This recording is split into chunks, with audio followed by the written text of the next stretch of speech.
salaamaaleykum mbokk yi dal leen ak jàmm ci seen chaîne tey ji nag du ñuy waxtaane mooy règle douloureuse ñu koy woowee dysménorrhée nekk na lu nga xamante ni dafay sonal xale yu jigéen ñu bari ba tax na waxtaane ko dina doon lu am solo ci waxtaan bi nag dañuy xàmmee ñaari mbir bu ci njëkk mooy xale bu jigéen bi nga xamante ni ba mu commencé gis règle am ba tey dafay ànd ak métit ñu koy woowee dysménorrhée primaire nekk na feebar bi nga xamante ni dafay tax xale bu jigéen bi di absenté lu bari yoon école wala bu fekkee dafay liggéey tamit muy absenté ci bërëgu liggéeyukaayam nekk na tamit jàngoro bu nga xamante ni dina ko sonal ndax biir bi dafay metti waaye lu ci ëpp ci suuf amul lu ñuy woowee cause organique maanaam amul benn feebar bu nekk ci suuf bu nga xamante ni dafay laaj traitement bu am doole lu ci mel ni que ay xeetu opéré wala yu demee noonu ñu koy woowee dysménorrhée essentielle.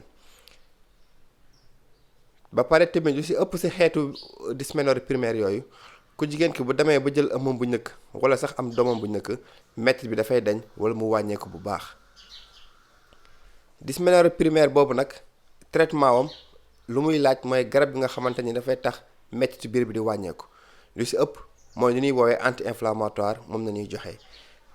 anti-inflammatoire yooyu yëpp ci cas yu bari doy na pour faj ko waaye il faut que xale bu jigéen bi xam ni ko buñ ko defalee traitement boobu daf koy teel a jël avant biir bi commencé di metti ku jigéen ki bu sentiree ni que ci yaramam bi que règle yi léegi mu commencé ñëw rek ci moment boobu ci lay commencé di jël traitement am pour anticiper métit bi waaye bu bàyyee ba métit bi ñëw mu doogee jël garab yi donc dina wàññi métit bi waaye day tax souvent dafay am échec donc pour mu mën a dëkku métitu règle yooyu noonu xale bu jigéen bi dafay baax muy jël traitement am avant métit bi di commencer di ñëw.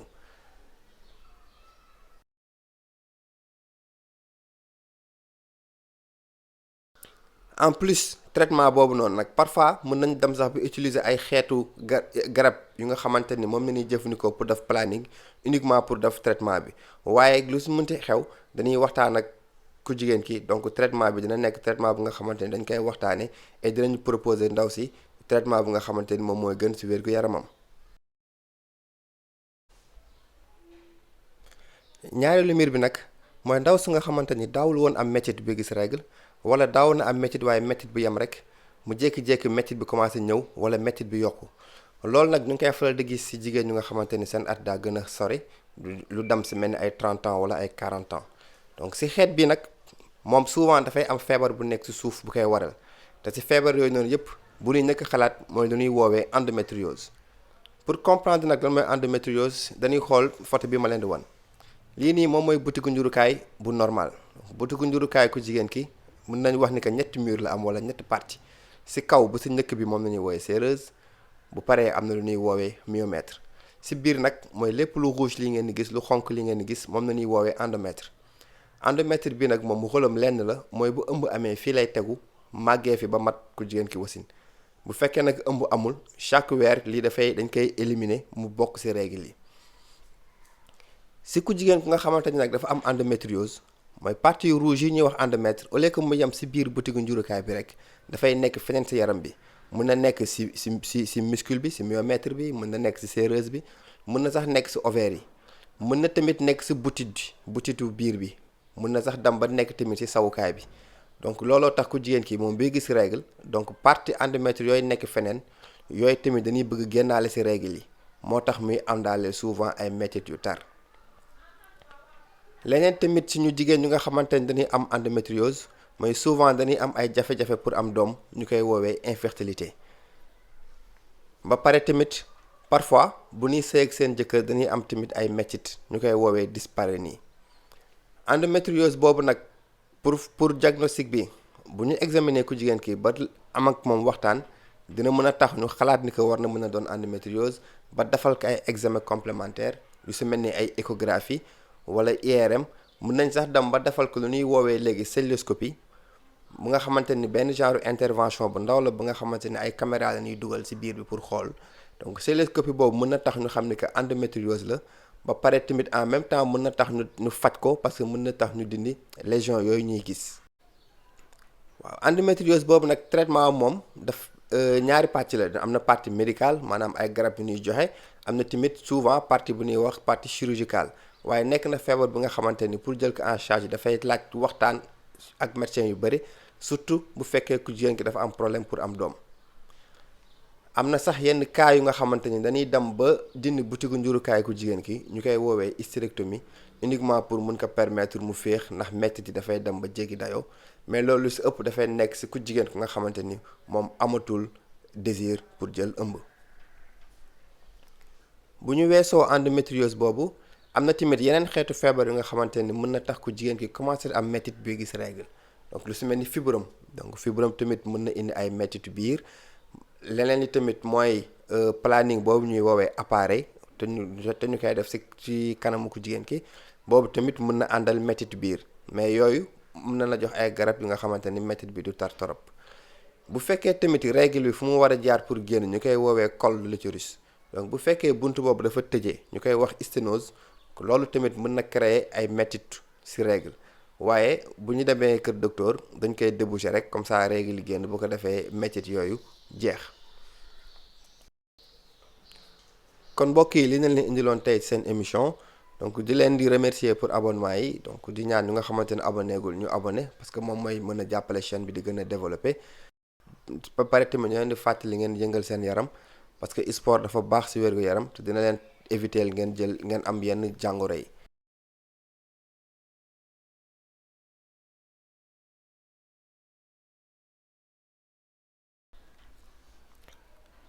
Soyez les bienvenus. Aujourd'hui, nous allons parler des règles douloureuses ou dysménorrhées. Ceci constitue une pathologie très fréquente dans nos consultations, car c'est une pathologie très handicapante pour la patiente parce qu'elle est souvent source d'absentéisme scolaire et même professionnel. Maintenant, pour en discuter, nous allons identifier deux situations. La première situation, il s'agit de douleurs qui surviennent dès les premières règles chez la jeune fille. Elles sont dites dysménorrhées primaires. Et ce sont le plus souvent essentielles. Cela veut dire que quand on examine la femme, on ne retrouve pas une cause organique. C'est-à-dire qu'il n'y aura pas une maladie qui nécessitera une prise en charge particulière, telle qu'une intervention chirurgicale ou autre. En général, même ce sont des douleurs qui ont tendance à disparaître après la première grossesse, voire le premier accouchement. Il faut quand même noter que la perception de la douleur est dépendante de la personne. L'examen clinique quand la patiente part à l'hôpital est le plus souvent normal et dans la majorité des cas, on n'a même pas besoin de faire des examens complémentaires pour poser le diagnostic de dysménorrhée essentielle. Il faut retenir que la prise en charge dépend de ce qu'on appelle les médicaments antalgiques, c'est-à-dire que ce sont des médicaments qui permettent de calmer les douleurs. Et dans cette situation-là, on fait appel le plus souvent à ce qu'on appelle les anti-inflammatoires, non stéroïdiens. Parfois, il peut même être nécessaire de faire des perfusions chez des patientes qui ont des douleurs très intenses. Mais le plus important, il faut le noter, c'est d'anticiper le traitement. Parce que pas mal de femmes sont sous traitement, mais elles se disent que docteur, non, j'ai toujours mal. Parce qu'elles attendent que les douleurs surviennent pour commencer à prendre leurs médicaments. Donc, dès que vous sentez que vos règles vont bientôt venir, vous anticipez et vous commencez à prendre vos anti-inflammatoires ou bien le médicament prescrit par votre médecin. Ceci avant même la survenue des douleurs. Et c'est ça qui est en fait la clé et qui est le secret pour une prise en charge efficiente. Parfois, quand même, on peut même faire recours à des traitements hormonaux, donc faire complètement une contraception pour bloquer les règles et donc éliminer les douleurs. Maintenant, la deuxième situation, ce sont des douleurs qui surviennent chez une femme qui jusqu'à là n'en avait pas, ou bien il y a une augmentation de l'intensité des douleurs. Donc, c'est-à-dire la femme avait certes des règles douloureuses, mais maintenant ces règles sont de plus en plus douloureuses et chaque règle, la douleur augmente. Donc là, par contre, il va falloir examiner correctement la patiente, faire certaines explorations, car en général, il y a ce qu'on appelle une cause organique. Et parmi ces causes-là, nous avons en tête de file ce qu'on appelle l'endométriose. Donc pour comprendre un peu l'endométriose, on va vous rappeler un peu la configuration de l'utérus de la femme. Sur cette image, nous avons un utérus normal. Donc l'utérus de la femme est constitué de 3 tuniques. Donc ces tuniques-là, on peut les appeler comme des barrières. Donc à l'extérieur, nous avons ce qu'on appelle la séreuse. Ensuite, nous avons le myomètre qui est un muscle. Et à l'intérieur, donc tout ce qui est rouge sur cette image-là, c'est ça qu'on appelle endomètre. Donc l'endomètre là, quand il y a une grossesse, c'est là où elle va venir se nider et se développer jusqu'à l'accouchement. Et s'il n'y a pas de grossesse, c'est cet endomètre-là qui sera éliminé et fera partie des règles. Maintenant, que se passe-t-il pendant l'endométriose? Donc, comme nous l'avons vu, tout ce qui est rouge, donc qui est l'endomètre, doit être à l'intérieur de l'utérus. En cas d'endométriose, nous avons des parties de cet endomètre-là qui se trouvent ailleurs, donc en dehors de la cavité, même utérine parfois. Donc ça peut se retrouver au niveau de la séreuse, donc où c'est la tunique externe. Ça peut même se retrouver au niveau des ovaires. Parfois même ça peut se retrouver au niveau même du tube digestif, donc au niveau des anses, voire même au niveau du rectum. Parfois aussi au niveau de la vessie. Étant donné que tout ce qui est rouge doit être éliminé pendant les règles, donc ces parties-là qui se trouvent ailleurs auront tendance aussi à suivre l'endomètre, donc voudront être éliminées pendant les règles. Et c'est ça qui est à l'origine des douleurs, parce que là où elles se trouvent, donc il n'y a pas un mécanisme qui permet de les éliminer tranquillement pendant les règles. En plus de ces douleurs-là, ont aussi d'autres signes avec notamment une infertilité. Cela veut dire que ce sont des patientes qui peuvent même avoir du mal à concevoir. Souvent aussi, ces patientes-là ont des dyspareunies, c'est-à-dire ont des douleurs pendant des rapports sexuels. Le diagnostic de l'endométriose passe d'abord par un examen clinique avec l'interrogatoire qui peut te permettre de suspecter l'endométriose. Aussi, il y a aussi l'échographie et surtout maintenant l'IRM qui permettent de poser le diagnostic. À côté de ces deux explorations-là aussi, nous avons ce qu'on appelle la cœlioscopie qui peut te permettre de faire aussi bien le diagnostic en voyant les lésions, mais aussi qui peut te permettre de faire en même temps un traitement, donc en faisant l'exérèse de ces lésions-là. Leur prise en charge est médico-chirurgicale. Le traitement sera médical pour calmer les douleurs et dans certaines situations, elle sera chirurgicale pour enlever les lésions endométriosiques. Dans certaines situations extrêmes, malheureusement, on peut même appeler à faire ce qu'on appelle une hystérectomie, c'est-à-dire enlever l'utérus afin de permettre à la patiente d'avoir une meilleure qualité de vie. À côté de l'endométriose, il peut aussi y avoir d'autres causes. Donc, il peut s'agir de stérilité, par exemple, une patiente qui est sous contraception et qui a mis ce qu'on appelle le dispositif intra-utérin. Donc, ces patientes-là peuvent avoir des dysménorrhées, mais ce sont des dysménorrhées qui peuvent être gérées avec un traitement médical. Il peut aussi s'agir de ce qu'on appelle une sténose du col de l'utérus. Donc, c'est le col de l'utérus, l'orifice de sortie des règles.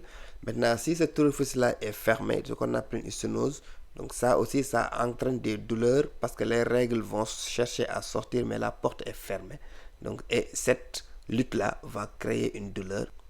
Le fibrome utérin aussi peut être à l'origine de douleurs pendant les règles. Donc, voilà, c'était tout pour votre émission. Donc, nous vous donnons rendez-vous très prochainement pour d'autres vidéos. Nous vous remercions pour les abonnements et les partages. Terminez par vous rappeler l'intérêt de faire du sport et de bouger. Ceci va vous permettre de rester en bonne santé. À très bientôt.